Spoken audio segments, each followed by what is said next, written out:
सहना भवतु सहनौ भुनक्तु सह वीर्यं करवावहै तेजस्विनावधीतमस्तु मा विद्विषावहै।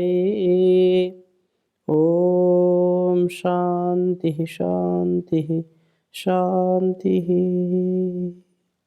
वैदिक जीवन पद्धति की इस कक्षा में आप सभी का हृदय की गहराइयों से बहुत बहुत स्वागत है, अभिनंदन है। निरंतरता से हम स्वाध्याय कर रहे हैं और स्वाध्याय हमारे लिए परम कल्याणकारी है। सभी ऋषियों ने, महर्षियों ने, सभी हमारे वेद, उपनिषद, दर्शन और जितने भी हमारे शास्त्र हैं, ग्रंथ हैं, वो स्वाध्याय की बड़ी महिमा गाते हैं। स्वाध्याय हमारे जीवन को साधना से युक्त करता है। स्वाध्याय हमारे जीवन में सदाचार का आधान करता है। स्वाध्याय हमारे जीवन में सहयोग की भावना से युक्त करता है हमको। स्वाध्याय हमारे आत्म कल्याण के लिए परम आवश्यक है। स्वाध्याय हमारी बुद्धि को विकसित करने के लिए परम आवश्यक है। स्वाध्याय हमारे अंदर ज्ञान विज्ञान का आधान हो, इसके लिए परम आवश्यक है। इसलिए वेदों का पढ़ना, पढ़ाना, सुनना और सुनाना तथा आचरण में लाना महर्षि देवदयानंद जी ने बहुत ही इसको सोच विचार करके इस बात को कहा है कि वास्तव में जो उपदेश इस संसार को और इस जीवन को, इस जगत को शुद्धता से, पवित्रता से, शुचिता से और यशस्विता के साथ बढ़ने का सामर्थ्य दे सकता है, तो वो है वेद। और वेद का स्वाध्याय हम जरूर करें। इसलिए बहुत सुंदर बात कही, नित्य स्वाध्याय सत्संग करते रहो, एक दिन सद ज्ञान प्राप्त हो जाएगा, शांति होगी परम भ्रांति मिट जाएगी, पाप तापों का अवसान हो जाएगा। नित स्वाध्याय सत्संग करते रहो, एक ना एक दिन सद्ज्ञान प्राप्त हो जाएगा। तो सद्ज्ञान हमारे अंदर हो, उसका आधान होगा तो हमारे जीवन की समस्याओं का समाधान होगा। आइए स्वाध्याय के क्रम में आगे चलते हैं। पिछले कक्षा में हमने चर्चा की थी कि हमारा जीवन एकाग्र हो, हमारा जीवन सबल हो और उसके लिए हम प्राण साधना करें। आज सारे संसार को हम देखते हैं और विगत कई वर्षों से ये कोरोना काल जब आता है, पूरा देश और दुनिया बिल्कुल दुखी हो जाते हैं। सबके ऊपर वायरस, सबके ऊपर ये समस्याएं रहती हैं, शारीरिक, सामाजिक, मानसिक अनेक उलझने रहती हैं। तो इसका उपाय बहुत ही सरल, परम पूज्य स्वामी जी महाराज ने भी हजारों बार इस बात पर चर्चा की है। तो प्राण, क्योंकि वेद, उपनिषद, दर्शन सब इसकी महिमा गाते हैं, तो प्राण से हम अपने जीवन और जगत को शुभ कर सकते हैं, अर्थात अपने आप को भी पूर्ण जो है समर्थ और इस समाज और संसार को भी योग करना, कराना, ये हमारा परम कर्तव्य है, परम धर्म है। तो ऐसा हम सबका स्वभाव होना चाहिए। तो एक तो बात ये थी कि प्राण साधना से हमारे अंदर एकाग्रता आए और आत्मबल हमारा बढ़े। अब अगली बात जो है, ऋग्वेद के 8वें मंडल के 5वें सूक्त को आपके समक्ष रखता हूँ और 5वें सूक्त के कुछ मंत्र जो बहुत ही सुंदर हैं, यहाँ भी यही बात कही है जो है कि वास्तव में हमारा जीवन बहुत श्रेष्ठ हो और ये सारी प्राण साधना के लिए बहुत सुंदर बातें कही हैं। 5वें सूक्त का हमने दूसरा मंत्र पहले पढ़ा था और इसी में फिर तीसरे मंत्र में भी ये बात कही कि प्राण साधना हमारे मनों को स्तुति से युक्त तथा मस्तिष्कों को ज्ञान से परिपूर्ण करती है। बहुत सुंदर बात है। युवाभ्याम वाजिनी वसु प्रतिस्तोमा अदृक्षता वाचम दूतो यथो हिषे। और फिर अगली बात यही यहाँ कही है कि पुरु प्रिया, पुरु मंद्रा, पुरु वासु, प्राण अपान की साधना से प्रीति व आनंद का कारण ये बनती है, शरीर के लिए सब आवश्यक वस्तुओं का जन्म देने वाली है। प्राण साधना से हम जो चाहें वो प्राप्त कर सकते हैं, इतना इसमें सामर्थ्य है। तो इस वेद मंत्र को लिखता हूँ, फिर आगे चर्चा करूँगा, क्योंकि प्राण साधना की परम आवश्यकता है और वेद भी उसका उपदेश कर रहे हैं। ओम पुरुप्रिया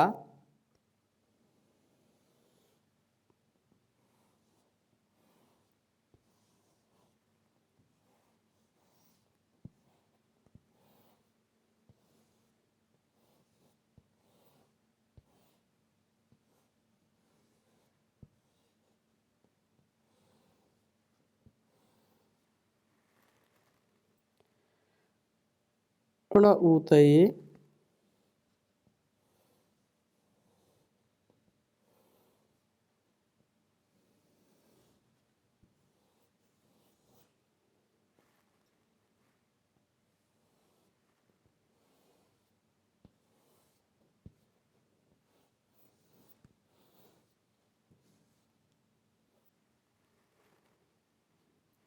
पुरुमंद्रा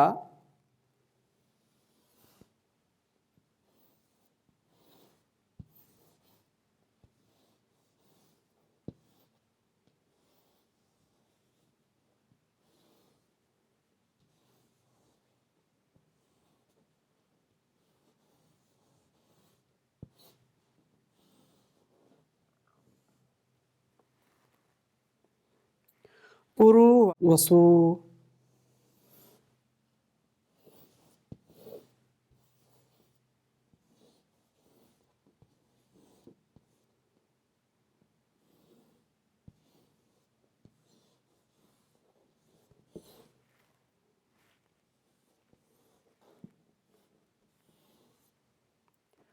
पुरुवसु स्तुषे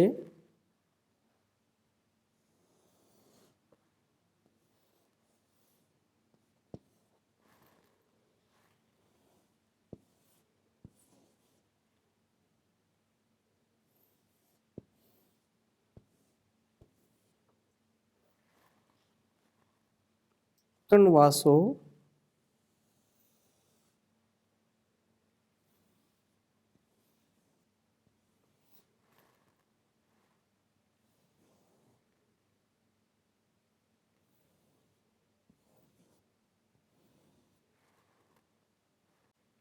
अश्विना तृणवासो अश्विना।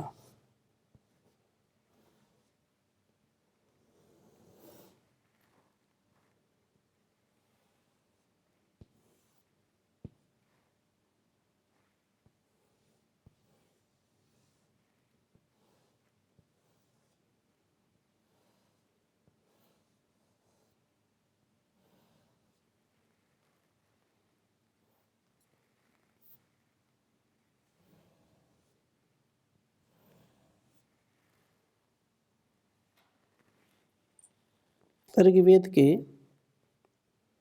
8वें मंडल के 5वें सूक्त का यह चौथा मंत्र है।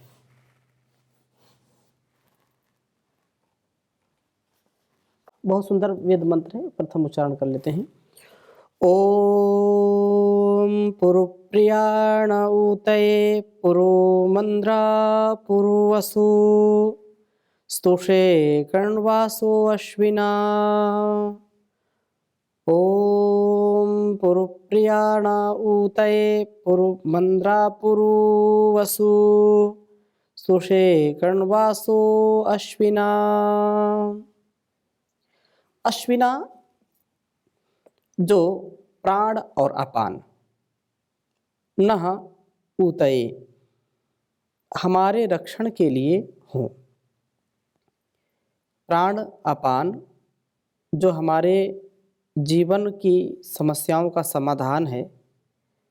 प्राण शक्ति से हमारे कायिक और मानसिक रोग नष्ट होते हैं, और जब व्यक्ति के शारीरिक मानसिक रोग नष्ट होते हैं तो निसंदेह उसका पारिवारिक कष्ट भी नष्ट हो जाता है, उसका सामाजिक कष्ट भी नष्ट हो जाता है, और राष्ट्रीय वैश्विक समस्याओं के समाधान के लिए भी वह समर्थ होता है। अर्थात यदि हम अपने जीवन को समाधान की ओर ले जाना चाहते हैं, जगत को समाधान की ओर ले जाना चाहते हैं, तो प्राण अपान की साधना हमको करनी ही पड़ेगी। ये प्राण अपान नह ऊतये हमारे रक्षण के लिए हों, नह हमारे ऊतये अर्थात रक्षण के लिए हों।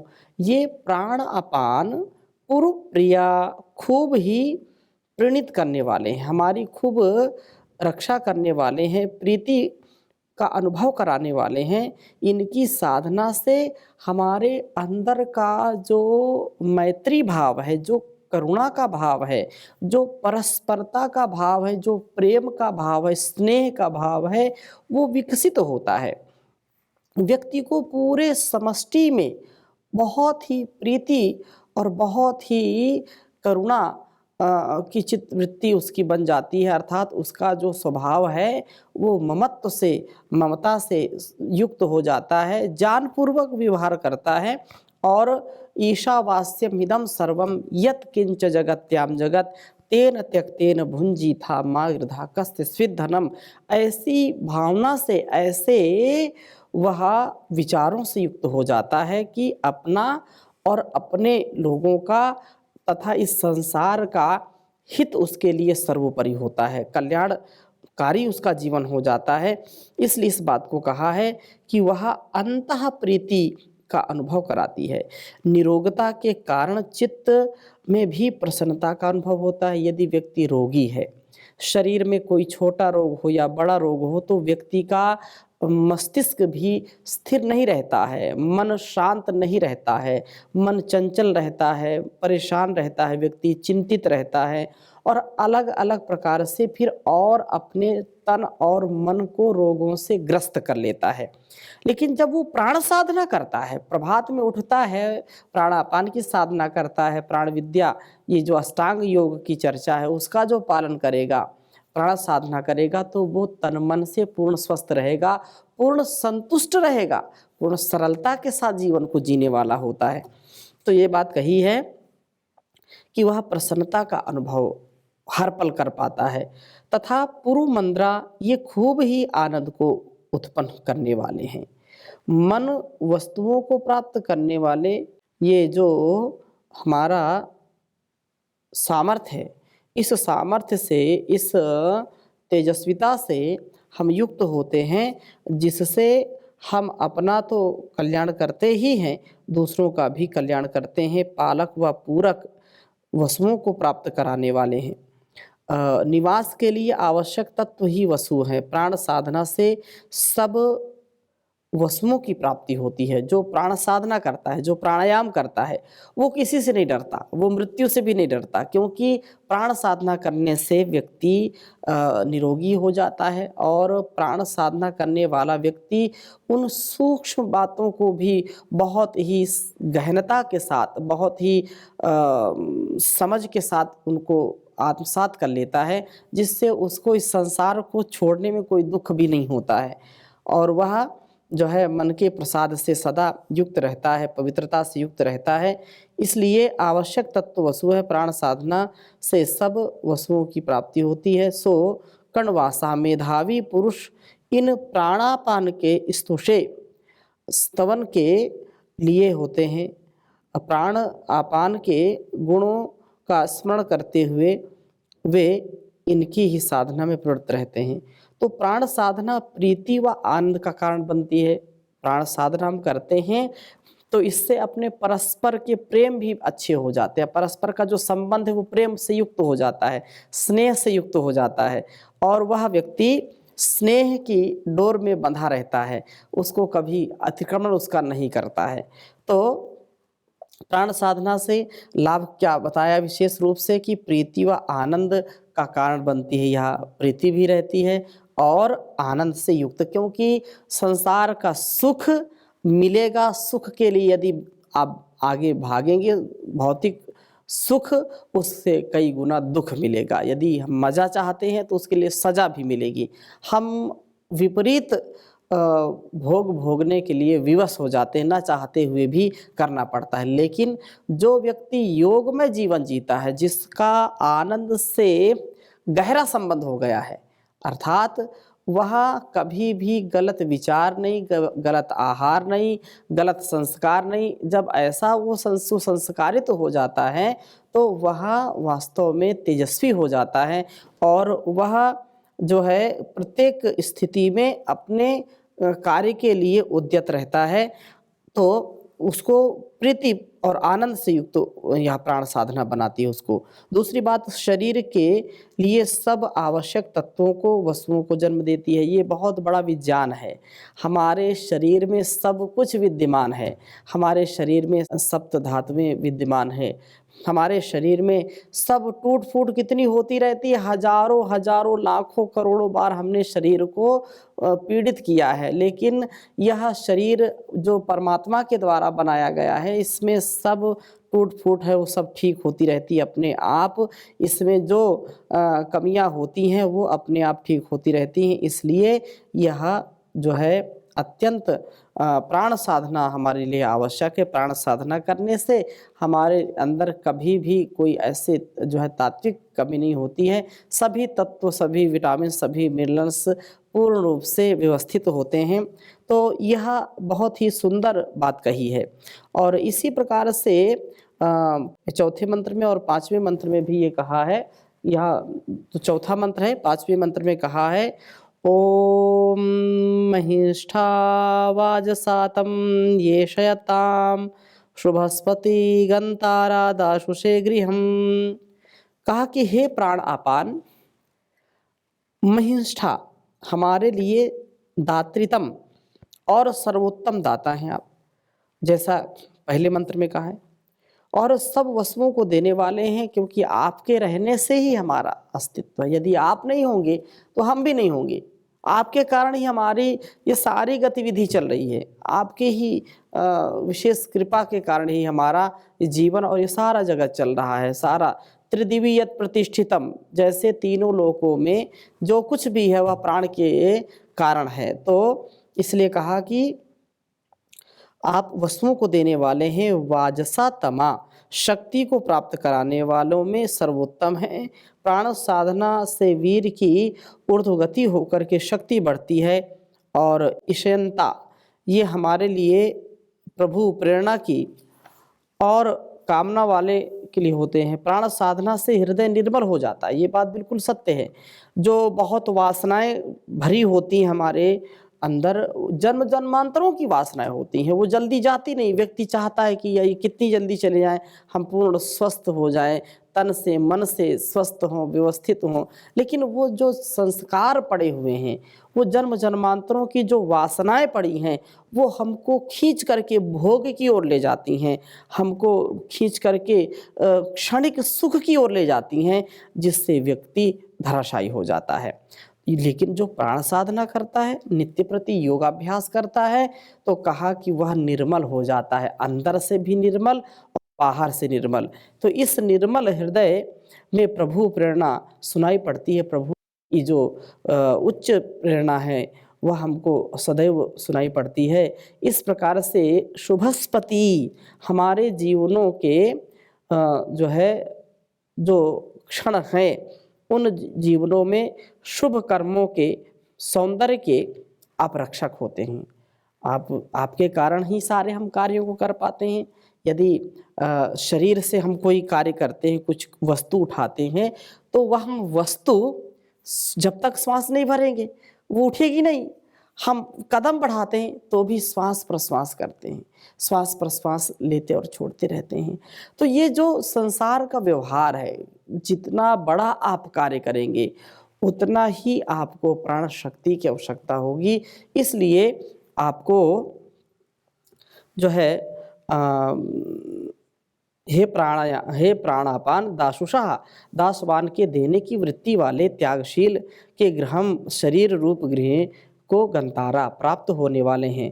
त्याग वृत्ति से विपरीत भोग वृत्ति है। इस वृत्ति में प्राण आपान की क्षीणता होती है। ये सब भोगी के शरीर गृह को छोड़ जाते हैं। प्राण साधना के साथ युक्ताहार विहार अत्यंत आवश्यक है। प्राण साधना तो करनी ही करनी है, लेकिन प्राण साधना के साथ साथ युक्त आहार विचार व्यवहार हो, जिससे हमारी वृत्ति सदा सदगति को हमको ले जाने वाली हो।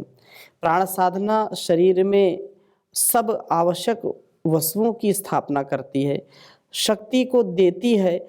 हमें प्रभु प्रेरणा को सुनाते हैं या हमारे जो सुनने के योग बनाती हैं।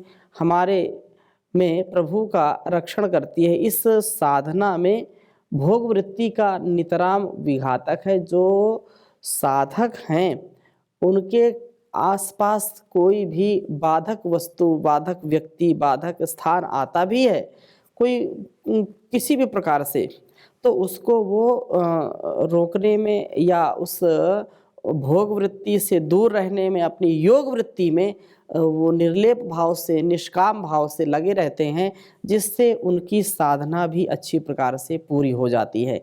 साधना तो करना हमारा परम कर्तव्य है, क्योंकि हम सच्चे साधक हैं। साधना की राह पर चलना कठिन, साधना की राह पर चलना कठिन, रोकेंगे साधक तुझे लाखों विघन, साधना की राह पर चलना कठिन, साधना की राह पर चलना कठिन। साधना का पथ ऐसा है, साधना के पथ पर हम सतत लगे रहें, अडिग रहें।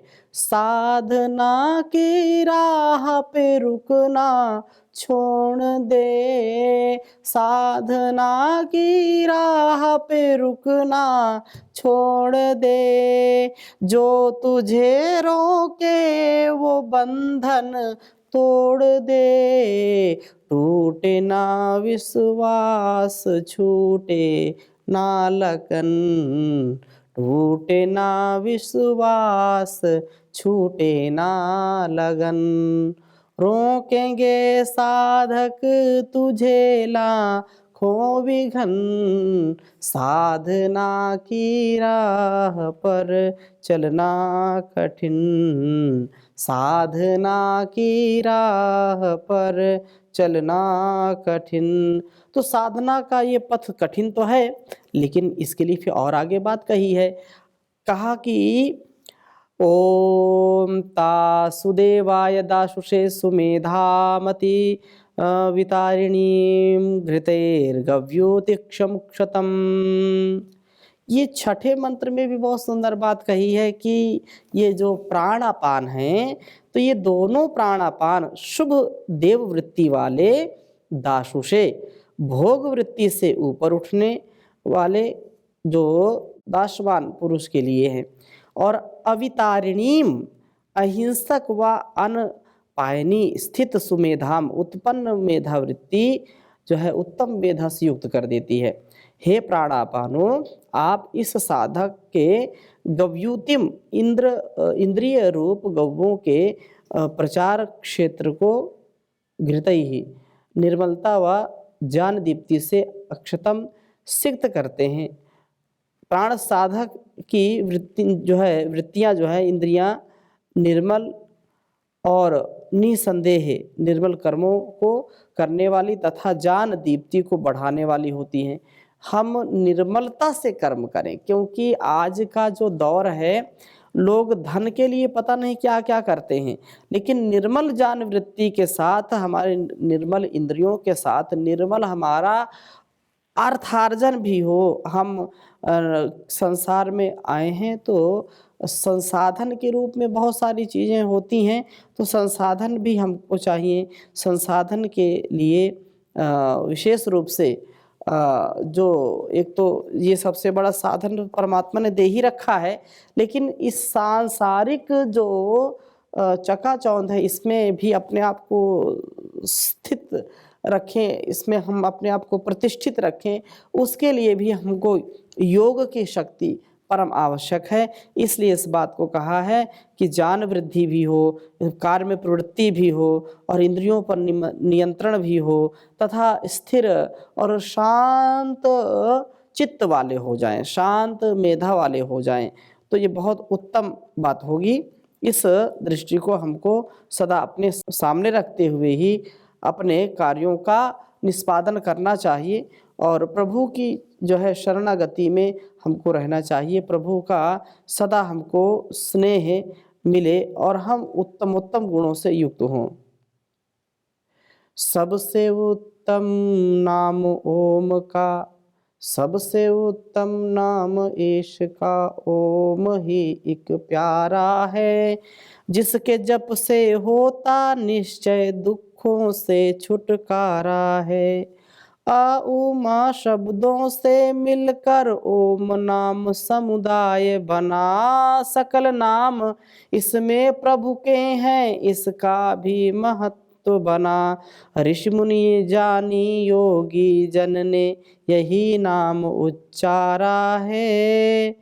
प्रथम आकार विराट अग्नि विश्वादि नाम है बोधक, द्वितीय उकार हिरण्य गर्भ है, आयु तेजादि वाचक। ईश्वर जा प्रजादि आदित्य का बोध इसी के द्वारा है, सबसे उत्तम नाम ईश का। ओम नाम एक प्यारा है, ईश्वर प्रजादि आदित्य का बोध इसी से जो है होता है।